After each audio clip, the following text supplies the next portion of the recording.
Picturesque beaches and an outstanding climate have helped catapult Myrtle Beach, South Carolina into a major tourist destination in the United States.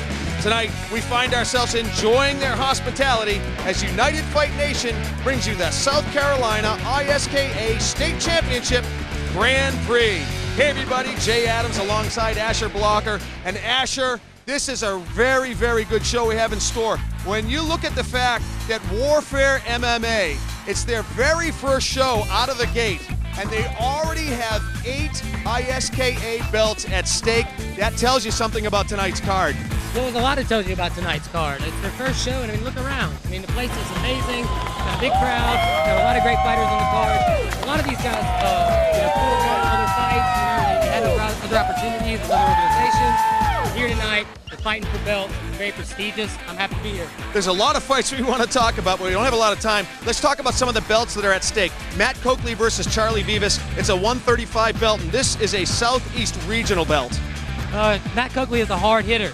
He's a guy that power slams out of triangles, the kind of guy that fans like to watch. You know, he comes out there, he gets after it. Charlie Vivas is an aggressive guy. You're going to see when he comes out. He's slapping hands. That guy loves to be in a fight. He's going to be in one tonight with Matt Coakley. Female fight on the card tonight as well, Asher. Heather Lambert versus Andy Wynn. This is 120. This is a South Carolina ISKA belt. Both of these female fighters want this belt very badly. If you're planning on going to get popcorn during the female fight, do not. Okay, we've got a history here of there'll be one girl fight on the card, and it's the fight of the night every time. These girls get after it. Andy Wynn is a warrior. When she comes in, everybody loves her. You'll hear the ovation when she comes out. She's here to do it. Yeah, you know, Asher, if you think about it, female fights usually are one fight on a card. There's usually about 10 fights on a card, so that's 10% of the card. They win fight of the night 50% of the time with just 10% representation. That tells you a lot about female fighters. They produce every time, every night, in and out. Now there's another match on the card tonight that you really wanted to talk about. Nick Wesley versus Amos Collins. This is a rematch at 145. The last time these guys met, it was a bloody battle. These guys had a great fight, and a 145 belt is at stake tonight. You know, I was there for the first fight, and man, was it amazing. I mean, first of all, both of these guys, neither one of them put on a bad fight. But this one was something special. You know, you feel it halfway through, and you say, man, I'm so glad I'm here for this. Nick Wesley came out right out the gates. High kick, busts Amos open, the doctors are checking on him, Amos soldiers on, he gets a rear naked choke, everybody thinks it's over, he comes back, he gets on the triangle, man, it was back and forth all night. Everybody around here has been anticipating this fight. I can't wait to see it. It's ISKA State Championship Grand Prix Warfare MMA coming at you right now.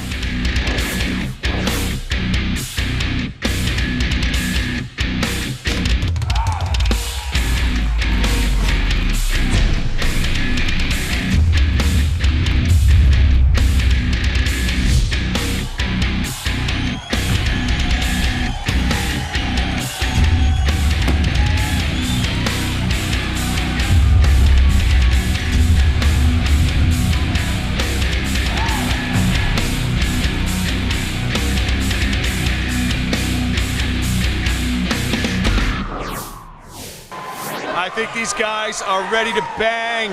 Asher, I'll tell you something.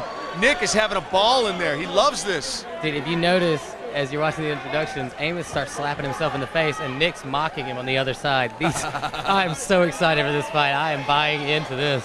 The rematch, not just a rematch, but the belt is at stake. And look at this dancing by Wesley over there. Here we go, round one underway. Oh, big look for this to start fast.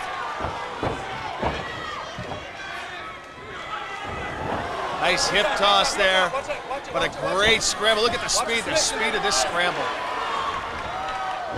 Like Wesley shooting the single. Collins looking to free up the right hand, trying to prevent the takedown. The takedown for Nick. Great scramble there by Amos. Amos does a great job with this underhook. He's known for this. Letting that right hand go. He's got Nick's left leg trapped, but now Nick goes. Oh, Nick was looking for that heel hook. Amos looking for the switch here, and he switches and hits the back. That was beautiful. Nice move there by Collins to take Wesley's back. Looking to flatten him out. He's got one hook sunk in. Amos looking to punch here. He probably needs to look to get his other hook. Collins trying to flatten him out. Look at the flexibility of Wesley with that right leg.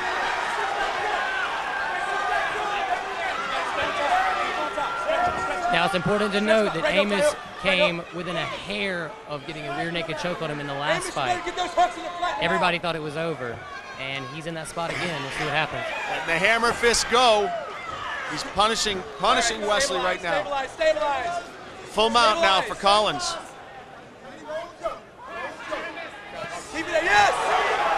Nice left hands there. Wesley looking to pull in that left leg. He's shooting the double and he escapes. Nice knee there by Collins. And they're back to their feet. Oh, I could see what you mean by good fight. I told you. He's not even holding him there. He's got to get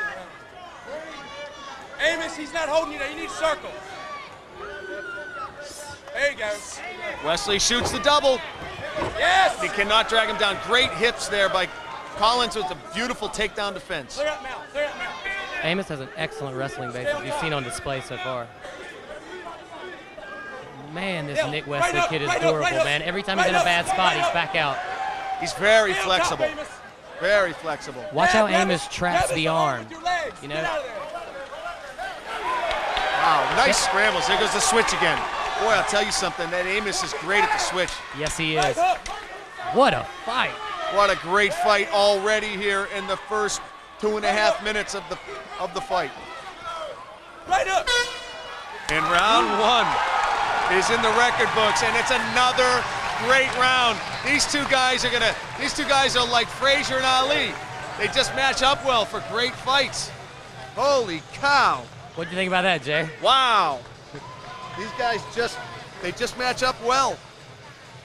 There was just some crazy scrambling. I got chills. I know. Crazy scrambling. You know, it's if you look at the first fight, first of all, this first round was better than the first round of the last fight, and that's saying a lot. The other thing is, you know, Nick Wesley stormed out of the gates in their first fight, landed a big head kick, hurt Amos early, and had Amos on the ropes. The difference here is Amos probably was aware of that and came out firing on all cylinders from the get-go. And that's going to be a problem for Wesley because Amos tends to not get tired. So he can expect a lot more of the same. Man, that kid can get out of stuff. Nick Wesley, just 21 years old. I think there's a future in the sport for him. He's so flexible. Amos Collins with some great scrambles. All right, round two.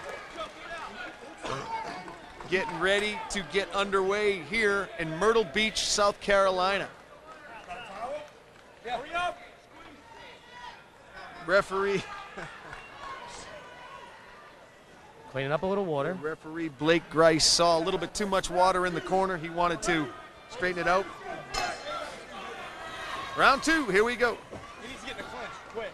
Now, Wesley throws a great lead leg kick to the head, and he hurt Amos with it in the first fight. He was looking to do it again there. Expect that on the feet. Blood coming from the mouth of Wesley.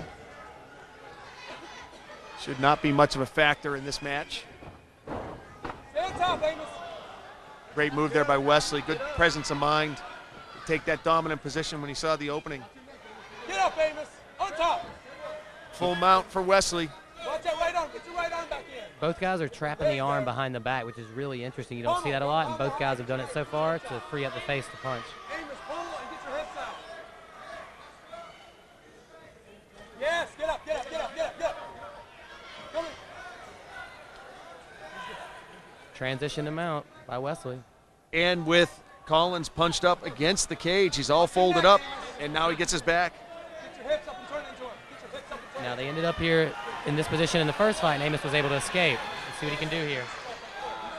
Amos does an excellent job when he gets his back taken. He does an excellent job in his fights with hand control and keeping himself safe.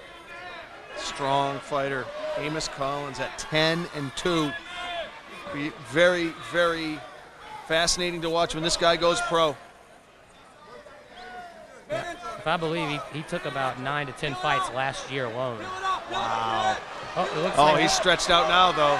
He is stretched out now. Is Wesley under the chin? That's the question. Looks like he's Amos okay. has got his chin down. Yeah, he's got his chin down. Now, make no mistake about it, there's a lot of pressure. Oh, he's choked out. It's over at 1 minute and 39 seconds of the second round. Nicholas Ninja Nick Wesley chokes Amos Collins unconscious. And this fight is over. Nick Wesley gets the belt and takes out Amos Collins. It looks like he's okay. We'll send the doctor in. Dr. Jerry Guanasal will go in and make sure he's okay.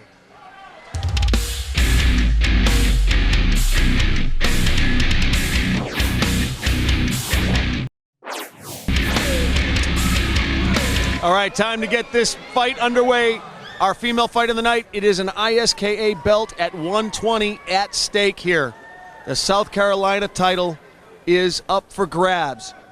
Heather Lambert fighting out of New Hampshire in the red and black. And Andy Wynn fighting right out of here, South Carolina, in the black and white. Here we go, round one underway. Oh, big kick. Man, they just storm out the gates. All right. Stand out. Big action. You know, Andy's been doing a lot of work on her boxing here recently, taking a lot of boxing fights, but you wouldn't tell that by how this fight started. Lifting up Lambert, dumping her. Andy, punch her. Punch her, Andy. Going for the heel hook. Oh, ends up mounted. Big mistake by Andy here. Lambert posturing up, letting those hands go. And she's got nice hooks, too. Yeah, what Andy needs to do is stabilize here if she can. She's done a good job so far. Big punches from the top.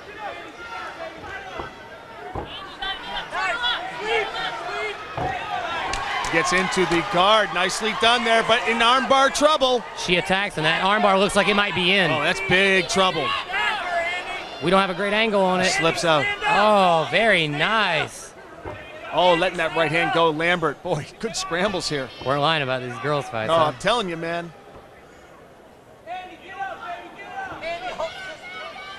Now, Andy, it's Stand up. it's a mistake here by Andy probably holding the head. You know, she. But it ends up working for her.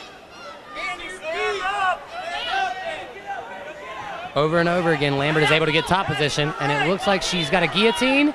And Tapping out at 1 minute and 31 seconds of the first round is Andy Wynn.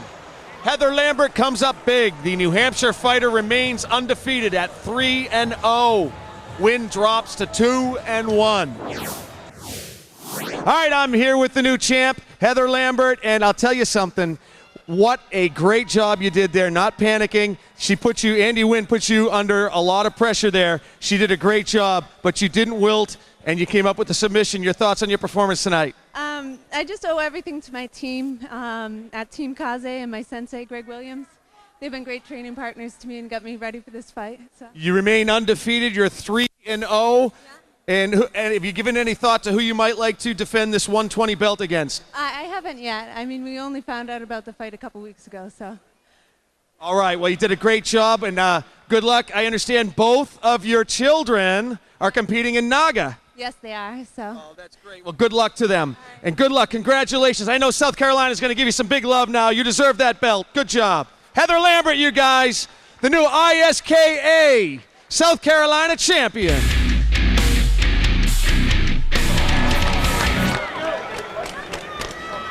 It is time for one of our big fights of the night. This is a bantamweight matchup. This is for the whole enchilada. The Southeast Regional Championship at 135 is at stake.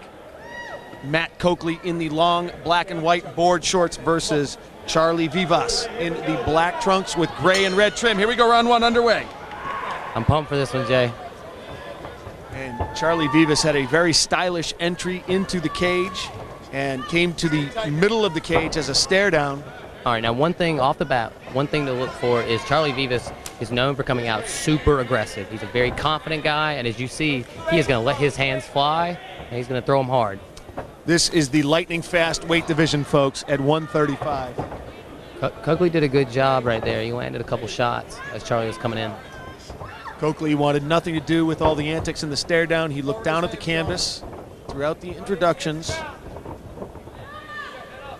Coakley is 9-4 as an AME. Oh, he gets the right through as well. Ooh. And Charlie countered with a nice shot. Vivas 5-1. Oh, Vivas nasty land. right there by Vivas. Big knee by Vivas. Now he's looking for the overhook. He's going to try to throw here. Coakley does a good job of pushing him up against the cage. One thing that's notable about Coakley is, I don't know what his nickname is. It should be the Lone Ranger, because that guy, I've seen him roll to shows by himself many times. You know, and he's just eats breakfast with the guys, shows up, kicks some butt. Just likes to fight. Yeah, man, he's a tough kid, as you see him working the clinch. Nice knee there by Vivas, right on the right thigh of Coakley. Excellent knee on the way out. Good timing. Oh, nice right there by Coakley. Tell you what, Charlie is setting a precedent here, though. If Coakley's going to come in and land shots, he's going to pay on the way out. Boy, both these guys have good hands. Big head Fast. kick there. Man, this is going to be a dynamite fight. Oh, into the groin. That was as bad as it gets, folks. That was a nasty, nasty kick to the groin. I wouldn't be surprised if his cup was broken. I wouldn't be surprised if they stopped the fight. That's the kind that you see the fight stopped on. He is down. That was not a switch kick. He stepped into it. He was chasing him with it and came right off the floor. Right down the middle. Ooh. And his cornerman will be able to, or not, it's someone who's going to wipe down. I guess the doctor, I thought he'd waved the doctor in, but he's going to go and check and see how Vivas is. This is just one of the dangers of the sport. It's inadvertent, and it's just part of the game. Well, you know, it's actually, and it's specific, too. I mean, there's two ways that typically 99% of the groin shots, accidental groin shots, come. It's the knees in the clinch and against the cage. And then it's also the that inside left kick, that inside low kick, man. It happens every time. Vivas still, even in the pain he's in, had the presence of mind. The presence of mind to joke with some of the officials outside the cage. And Vivas' corner is telling him to take more time. Well, Vivas should not feel pressured to fight. I think I agree with this corner. This is a big fight, and that was a serious groin shot. You know what? We got a break here. You know, it's interesting. Charlie actually traveled to Columbia, spent a month and a half in Columbia, and I don't mean Columbia, South Carolina. I mean Columbia, South America. And he's got some family there, and he did a lot of training there. He said the one thing that he really took from it was he noticed how hungry all the guys were, and he tried to bring that back with him. So the ref brings them to the center of the cage to make sure there's still goodwill. Oh! Right out the gate. Oh, wow, making him pay with a nasty right knee to the chest. Oh, but Coakley tags him on the way out. Oh, this is a good fight, folks. It's an excellent Coakley fight. gets the dump, looking to go into side control. It's happening too fast to call, Jay. Coakley looking to pass that left leg over the left leg, and he falls into the guard, the open guard of Vivas. All right, now this is going to be very interesting. What we've seen from Coakley before is he gets in bad spots on the ground here, as you see his arms on the mat. And what he does is his answer is to power out of him. He's a really strong guy and a good wrestler, and that works sometimes, but Charlie Vivas has a dynamic submission game from his back. Vivas with the rubber guard. Look at the flexibility in that left leg. He goes to what Eddie Bravo refers to as crackhead control.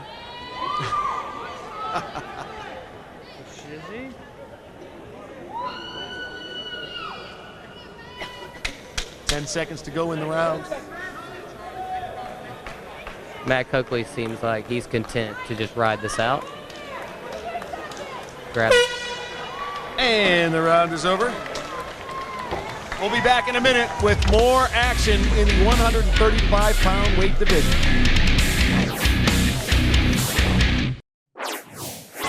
And round two underway here. See what kind of adjustments both corners made after the first round. Oh, nice left kick to the face. You see, and what's great about Charlie is Charlie Vivas doesn't let anybody rest. You see how he comes right out the gates attacking. He's got a decent guillotine here. You're at a whole different level down here, Charlie. Yeah, this is somewhere that Coakley, it's debatable that he wants to be here. You know, and he's content to keep his posture down, which is obviously what Vivas wants if he's going for submissions. So questionable decision by Coakley. You would think he'd want to posture up and throw.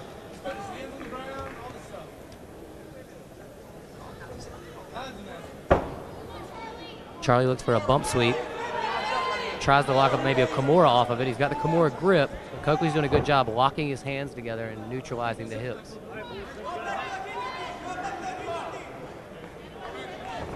Oh, he jerked the arm out, had the Kimura, but lost the grip. They're both really wet right now. Subs are going to be that much more difficult. That's a good call, Jay. That's exactly what just happened there. Wow, he actually slips to a knee bar. Knee bar. Oh, nice sweep there by good presence of mind there by Coakley to get into side control with Vivas punched up against the cage.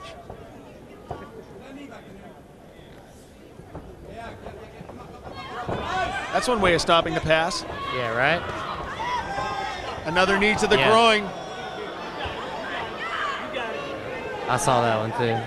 And Coakley saying there was not a knee to the groin. He is arguing the call.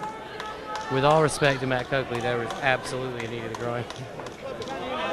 You know, no fault of his own. I don't think he did it on purpose.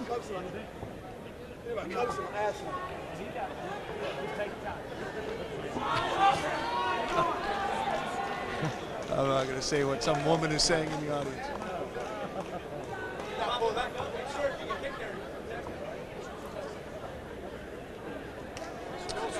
Vivas using some choice words. Charlie Vivas is telling his corner that the cup is dispositioned and not in the right position. Is that the way he worded it, Jay? Worded exactly that way. That's the way I'm going to say it for TV. You are a class act, sir.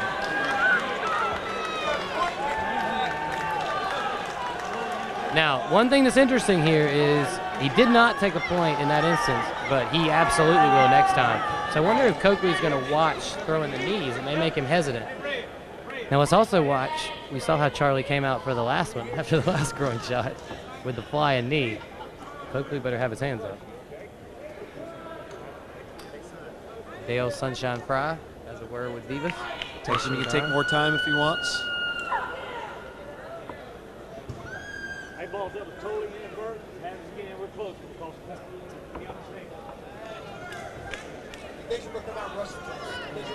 Give a pause here. Okay, baby, here we go. Again, Dale will bring them to the center of the cage to make sure there's goodwill. Here we go. Shoots the single, but again, that sweat. And Vivas is able to slide right out of that. You know, that was beautiful cornering by Vivas' corner. They told him he expects the rush this time, just like last time. So hesitate. And he hesitated and was able to avoid the takedown. Vivas says he's getting hit in the groin again. The referee doesn't respect it that time. Lets it roll.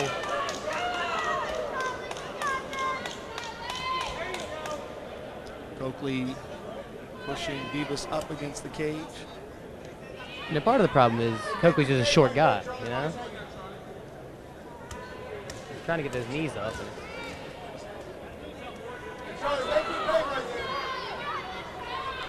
Coakley's pushing up against the fence. He's got double underhooks, it looks like. This is what he wants here, but Vivas doing a good job of getting his hips out and using that whizzer to stop it.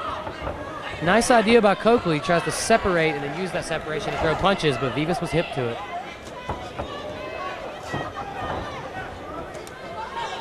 Now, one thing you'll start to notice here in the striking as the guys get real warm is that Coakley's throwing a lot of big looping punches, whereas Vivas is coming more down the pipe. That could play out in the third round. When we come back, it is the final round of this fight. Stay with us.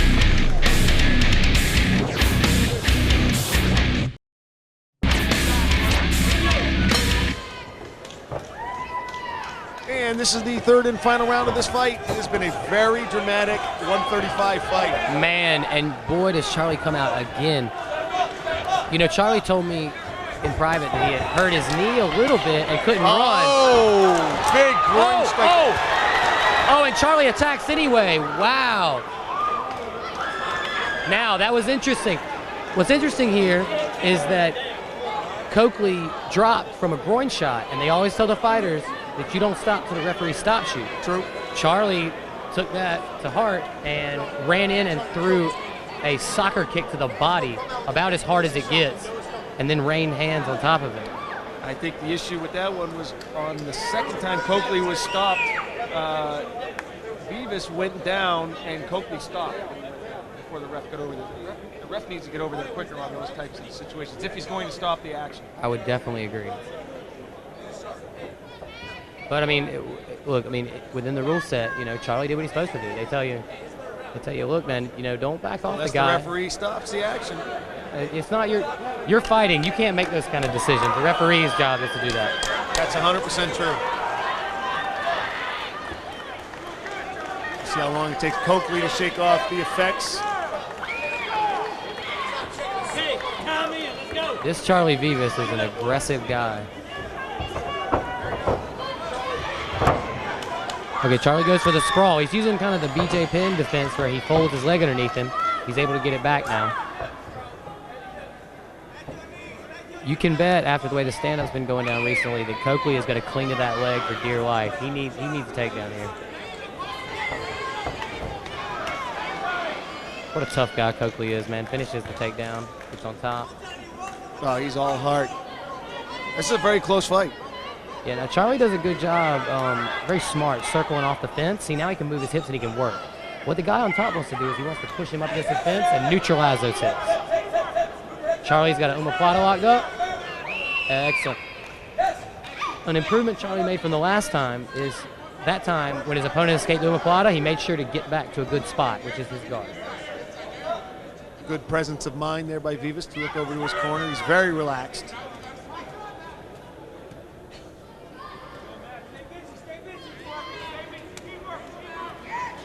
You know, Vivas punching from the bottom. It looks like Vivas is content to just work from here.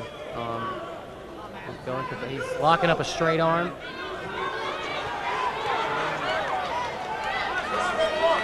Coakley trying to posture up, but Vivas is doing a good job with that high guard, keeping him nice and tight. Vivas goes to rubber guard again. You know, it's arguable what kind of guard rubber guard is for MMA, or what kind of guard is for no-gi grappling, but man, for MMA, to be able to control a guy's posture where he can't hit you is very important. You know, Charlie's trying to work from the bottom. He seems to be indicating that he doesn't think his guy's working on top, and I'd be inclined to agree with him. Vivas goes for a sweep. You know, Jay, you tell me what you think, but it looks like Coakley's riding this thing out almost, like he thinks he's got to win here. I think he's being forced to ride it out. That rubber guard is just making Coakley ineffective. That's a good point. We've seen Coakley. We know there's no quit in him. He's not a lay and pray guy.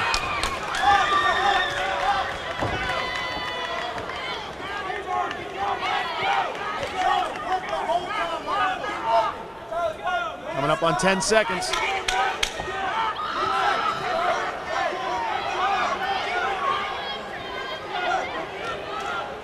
You know, an interesting decision here. Matt, Coakley is content to ride it out. I don't agree. I think this is Charlie Vivas' fight. We'll see what the judges think. Who's the guy in UFC? Mark Hominick. Mark Hominick. Yeah, that was nice, man. You know, Charlie trying to give the judges and even the audience the idea, as he does push-ups in the cage, that, you know, he could have gone a lot longer. And I thought he fought an awesome fight. It had a weird rhythm to it because it got a little interrupted by the constant groin shots, but you know, he was aggressive on the feet. He attacked from the bottom. What more do you want out of the guy? You know? Absolutely. I'm here with Matt Coakley. Matt Coakley, the new winner of the 135-pound regional belt. This was a razor-thin win. This was a phenomenal fight. You guys had some great trading, Matt. Back and forth, back and forth. Your thoughts on your performance tonight? You know, he came out and it was a war, just like he said it was going to be. You know, I thought I had the better takedowns. Just tried to hurt him more than he hurt me. So let's talk us through some of the action there. what was particularly notable about this, Matt Coakley, was the scrambles and the speed and the trading. You guys both have really quick hands, great knees. Those trades, was that just something that, were you surprised with that, or were you expecting that? Yeah, I was definitely surprised. I didn't think he was going to be as hard hitting as he is or was, but, you know, I came out on top, so that's what matters. All right, how good did it feel to put that belt around your waist? It felt fantastic.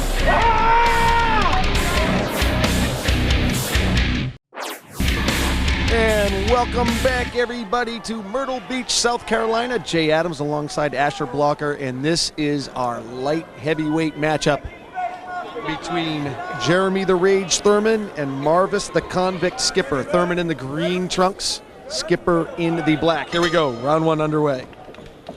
Marvin Skipper's a local guy, got a big following here. Now, Marvin's a really good, really decorated top position grappler. So that's absolutely what he's looking for. Thurman letting the hands go. Thurman coming out and swinging. It was a windmill punching Now, that belly. Marvin's got a great guillotine. Marvin's got a great guillotine. It's in there. Tap? I thought I saw him tap. I thought I did too. He said he tapped with his hand. It was out. He's asleep. The referee, he tapped, and the referee didn't stop the fight. Yeah. He was choked unconscious. Yeah. I think it was a case of the referee not quite seeing it. You know, didn't see the tap. To be honest, I saw the tap too, but I wasn't sure it was a tap. And you know, look, you don't want to see a guy go unconscious, but you also hate to stop it if there's not a tap. So tough situation there. You know, typically it's a 2-tap or a 3-tap, and the kid kind of gave 1. So, man, came out super aggressive. Credit to him, but Marvin established the tie clinch, pulled the head down, went directly into the head and arm guillotine, which is his bread and butter, flipped him over, mounted, game over. So Marvin Skipper moves to 6-0 on his career, and those are the nice paydays as a fighter.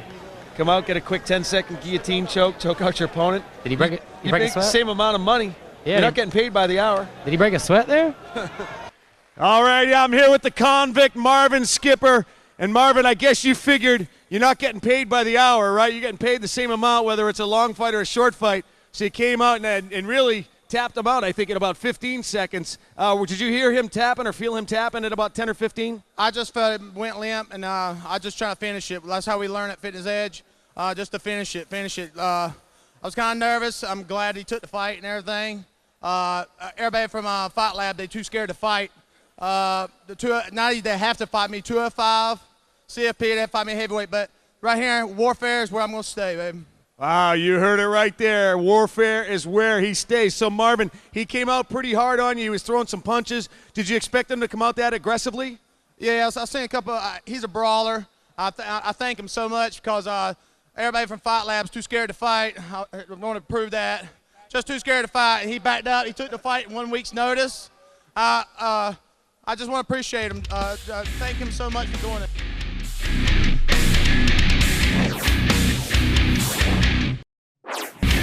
Welcome back, everybody, for our main event on the night in the middleweight division. Josh Plato in the black trunks with the American flag on it. Trey Moss in the gray camos. This is a title fight at 185. Our main event, here we go, round one. Josh Plato is a big, strong top position grappler, wrestler. Got big power in his hands, which he's looking to display here at the beginning. Control. Get your underhook here for me. Two very strong guys, as You can tell, just two bulls at 85. as they bucked against the fence where Jay and I are sitting. It almost knocked our computer monitor over. Good job, Trey. Excellent start by both.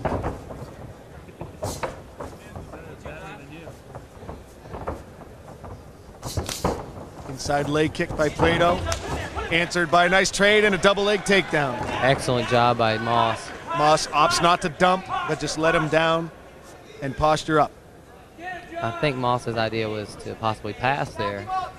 Didn't work out. He's caught in a little bit of omoplata, but he looks like he's worked his way out in a good spot now. The hammer fist will be available here if he wants to work it. he might want to try to get a better position, though. He's got Plato's left arm jammed, but his corner still wants him to improve position. Good turning there by Plato, and back to his feet. Good defense. That underhook was very important for Josh Plato. He got up underneath the arm and was able to stand up with it.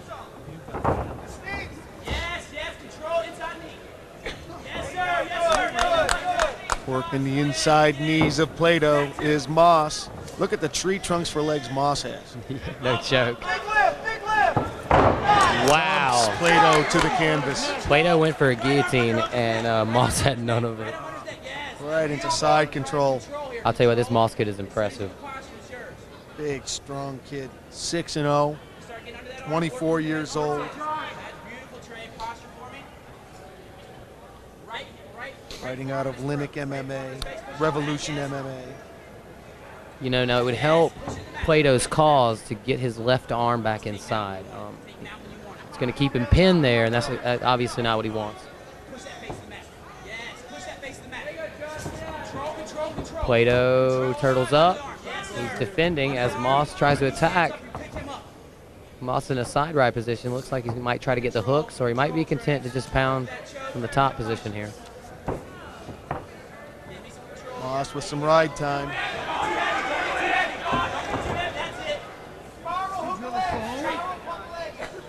What's the defense here for Plato? Well, you know, I don't think that's a good defense, what he's doing right there, grabbing the leg. What he should be doing is, you know, he can turn into him if he wants to play off his back for a minute, be safer. He can roll. He can hook his arm and roll him over to the side. The thing about that position is there's a lot of different variables there. He went for a little bit of a switch, and Moss was hip to it, man, and rode him out. This Moss kid. Good hips for a guy that big. So round one into the record books. We're going to take a very quick timeout. When we come back, it's round two. Welcome back, everybody. It is time for round two of this middleweight belt fight between Josh Plato and Trey Moss. Plato in the American flag trunks, Moss in the gray camos. You know, one thing that Moss is doing a great job of is he's using his punches to push Josh Plato back. You know, excellent job.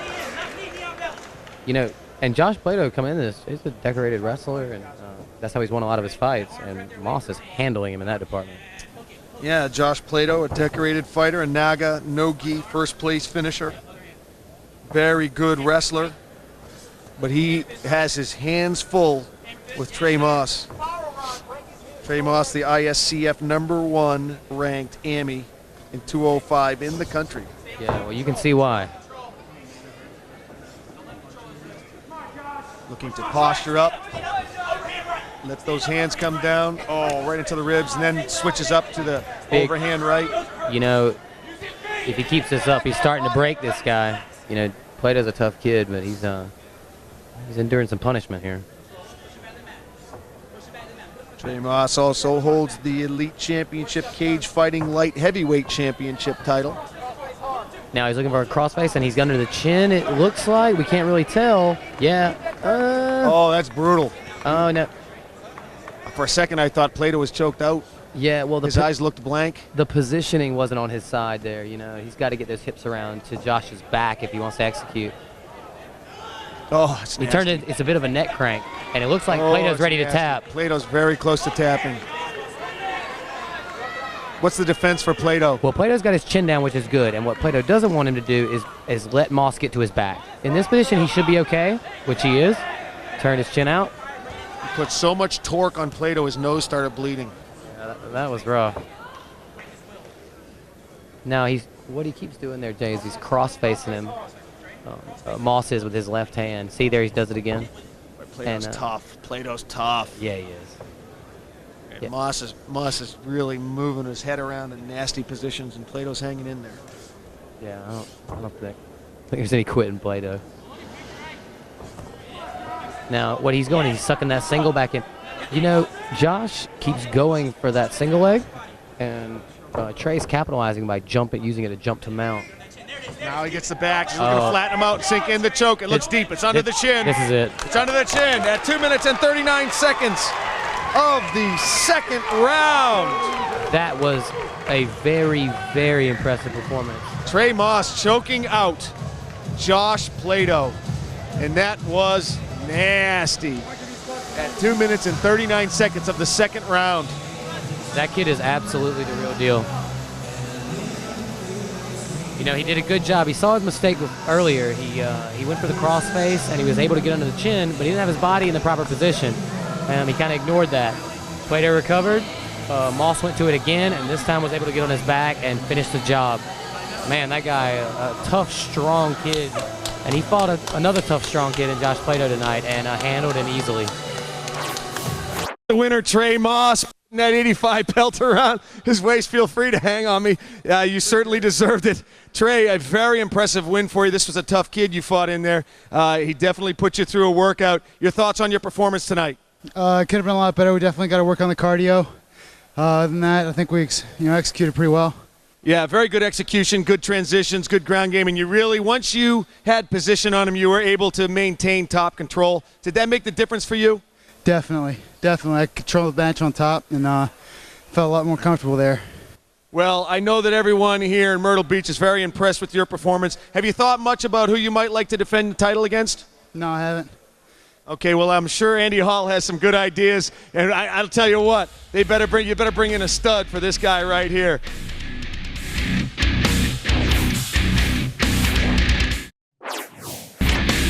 Well, Asher Blocker, Warfare MMA came out and said they're going to make a big statement on their first show, and I think they did exactly that. They had 8 ISKA belts at stake.